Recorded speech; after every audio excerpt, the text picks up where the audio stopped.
नागेन्द्रहाराय त्रिलोचनाय भस्माङ्गरागाय महेश्वराय नित्याशुद्धाय दिगम्बराय तस्मै नकाराय नमः शिवाय। मन्दाकिनी सलिलचन्दनचर्चिताय नन्दीश्वर प्रमदनादा महेश्वराय मन्दारमुख्या बहुपुष्पसुपूजिताय तस्मै मकाराय नमः शिवाय।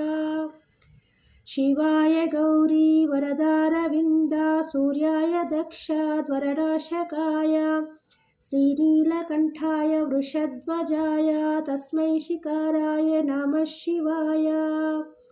वसिष्ठकुम्भोद्भवगौतमार्य मुनीन्द्रचेका हृतशेखराय चन्द्रार्कवैश्वानलोचनाय तस्मै वकाराय नमः शिवाय।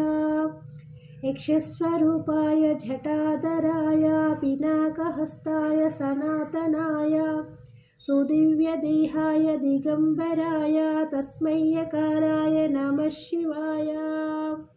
ॐ शिवपञ्चाक्षरी मन्त्रं सम्पूर्णम्।